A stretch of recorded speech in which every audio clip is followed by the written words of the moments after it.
You're listening to DBN, Demigod Broadcasting Network. And this is Exploring Olympus. Good afternoon and hello, chickens. In case you don't know, my name is Dr. Sebastian Brackenridge, and I'll be your host for this very special Gay Pride episode of our show. We are broadcasting from the well-appointed library of my ancestral home, Brackenridge Hall, in front of a live audience of 3, as we safely show social distance. I bet you're just scratching your heads wondering what is going on. Where is the thunderous applause? Where is the usual announcer? Where is the judgmental nun? Well, let me first put your mind at ease. Sister Winnie is doing just fine, and enjoying a good long rest after having to deal with, and I quote her, that man. So I'm sure she is somewhere clanking her rosaries, smoking her Lucky Strikes unfiltered cigarettes, and kicking children as they walk by. Dear sweet Winnie. Oh, and before I forget, happy Pride, everyone! Yes, chickens, it's that time of year when everything seems brighter and more beautiful, and your dear old Brackenridge throws off his mild-mannered persona and really lets his hair down.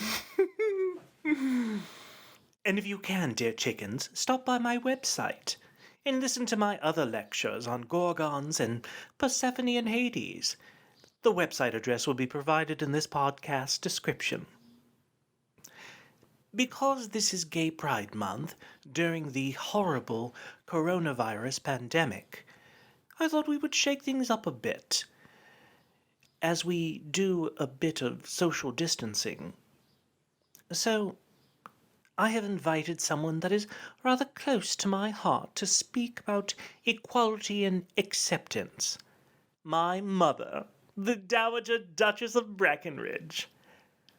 I think you will find her story of accepting and supporting her son, the delicious me, rather interesting. So, without further delay, my mother, Ophelia Brackenridge. When my dear son Sebastian asked me to contribute my thoughts of him and his journey towards equality and acceptance for the inaugural launch of his website, I immediately pulled out my checkbook and asked how much, hoping against hope that the sight of a check made out cash would get one out of the assignment. As Sebastian will tell you, I am a rather private person, and definitely not one to express my personal thoughts to others outside of my small group of confidants, friends, and various family members. Additionally, having listened to and enjoyed many of Sebastian's lectures, I know I would not be able to offer the flourish and comedic timing that his audiences have come to expect. I could tell this ask was very different because for the first time in his life, my son said no to financial assistance. And I will be the first to admit I was rather perplexed. He reminded me that June was Gay Pride Month, and he felt it would be smashing for me to express one's feelings about what it means to be the mother of the flamboyant Dr. Sebastian Brackenridge. I soon became aware how important this mandatory assignment was to Sebastian, as my son had that particularly childish look in his eyes that said, "Mummy, do it, or I shall soil myself." Considering his nanny had retired decades ago, poor Nanny Veronica had been driven to drink looking after little Sebastian, and wouldn't be available for the necessary cleanup. I took up pen and paper in my well-appointed library and decided my contribution would be a story that I know Sebastian won't mind me sharing. This isn't just Sebastian's story, as I am sure many of the LGBTQ community have faced and experienced the anxiety associated with telling one's family what their truth is. So this story is for you. There are some in the world who might judge my son as being a person that one can only take in short intervals. As for those people, he can be a somewhat acquired taste. Allow me to state without hesitation, it is clearly their loss. You see, from the very first moment, Sebastian twirled, and I do mean twirled, his way into my world.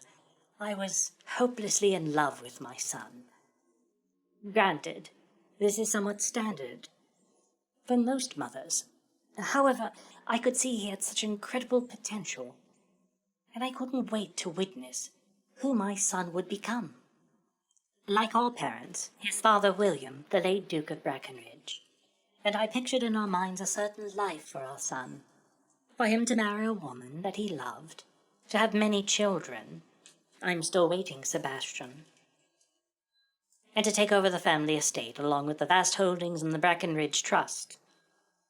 He even entertained the hope that Sebastian would eventually take over his father's seat in the House of Lords and continue a tradition that has lasted for hundreds of years. However, we quickly learned during his 16th birthday, Sebastian had other plans.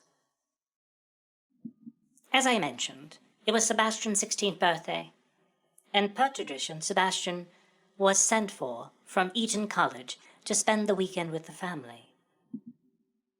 Sebastian arrived for dinner wearing the Brackenridge Cupid's bow tiara, along with various other statement pieces, which I believe to be a bit much for an early dinner consisting of takeout Chinese food from the Happy Endings restaurant located in the next village over. Surely the Art Deco emerald bracelet gifted by George VI to my mother on her wedding day should have sufficed. Perhaps even a single strand of my South Sea pearls, partnered with my ruby lover's knot brooch, given to me by Princess Alice of Greece before her death as a gift for Sebastian's birth. But I digress. With a voice so full of emotion and frustration, it makes my heart break to remember it. Sebastian announced, "Mother, Father, You see, it would appear that..." He couldn't get it out. He was clearly terrified of how we would react to his news, and both his father and I were in shock. We were not in shock because our son had selected diamonds to wear at 5 p.m., when it is considered clearly somewhat gauche to do so before 6. Nor were we shocked about what our son was about to proclaim. Keeping in mind, of course we knew what he was about to say. I've known since Sebastian was 7 that he was gay, and many conversations had taken place between William and I about this very topic. We were in shock that our darling boy would even entertain a single negative thought regarding our reaction to his announcement. With tears welling in all of our eyes, William placed his fork down, it was full of Singapore noodles, and stood up and finished the statement for Sebastian. "You are a homosexual, Sebastian." And Sebastian replied, "Yes, Father, I am gay." And he hung his head in shame and wept. My late husband had never been one for emotional outbursts. His father, George, the former Duke of Brackenridge, was a cold and distant man who was especially cruel to William. You see, as William was the heir apparent, George did what his father did, and what his father's father did, drilled duty and responsibility into William's impressionable mind before he was even out of rompers. I remember the first time I had the unique pleasure of meeting William's father. George's no-nonsense, abrupt, and rather rude attitude was clearly demonstrated when he politely asked me during the cocktail hour if I was still intact. In other words, was I still a virgin? William had warned me of his father's eccentricities, and with a slight pause, I smiled at the Duke and said, "Your Grace, I tend to wait until the soup course before discussing my status on that topic." I was surprised by the Duke's reaction as he burst out in uproarious laughter, proclaiming that I had moxie of all things. It wasn't this rather rude and disgusting question from my future father-in-law that concerned me. The older gentry believed age and survival of many wars gave them leave to say and do whatever they like. And I had encountered and dismissed worse men than the Duke. It was the moment I saw the panic and dread in my William's eyes as he watched his father work his way towards him, and the way he physically flinched at the touch of his father as his father put his arm around his son's shoulder. That might have been the moment I truly fell in love with Sebastian's father, seeing all 195 centimeters of the burly giant I would soon begin to call Wills cower from the man whose cruelty had left tremendous scars that some, but not all, would heal. But seeing his son weep, as he himself had done so many times over, was too much for my William, and all of those pent-up emotions came flooding out of him. He embraced his son, holding him tightly, offering words of love and comfort. And when Sebastian had quieted, William said while kissing Sebastian on the top of his head, "Dear boy, my dear boy, I've known you were gay since you were 5, twirling around the castle's ballroom, wearing one of my shirts that you proclaimed was your princess dress. You would always beg me to be your prince and to dance with you, and I would always come up with some sort of excuse, because I was a coward, not wanting to understand or deal with the implications of how hard your life would be because of who you were." My husband continued, "There were moments during your childhood and adolescence that you would throw yourself into my arms and show me your latest art project, which I dismissed, or would react by calling out to your nanny to take control of the situation. It is no excuse to say it was how I was raised.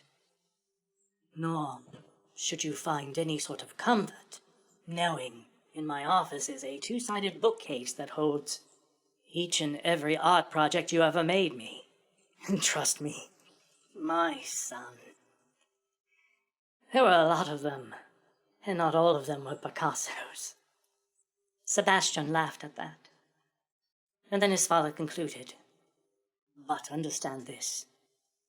I am so incredibly proud of the young man you have become, including the diamond tiaras, bracelets, sneaking into your mother's room to grab one of her Russian sable coats so that you could descend the grand staircase in style. Much to the horror of your Aunt Titania, whom I personally have never liked. And of course also your dramatic shirt ball gowns. I only wish I had 1/3 of your bravery. For unabashedly staying true to who you are, and how you are able to be strong enough to tell anyone who demanded differently from you to bugger off. I sometimes being one of those people. I am so very sorry.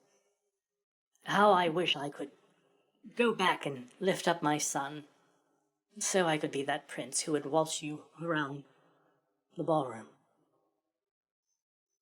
And Typically, Sebastian, he started to laugh and said, "Well, we could have a go of it now." To which his father replied, now laughing with that infectious, booming laugh, "I'd much rather get back to my Singapore noodles."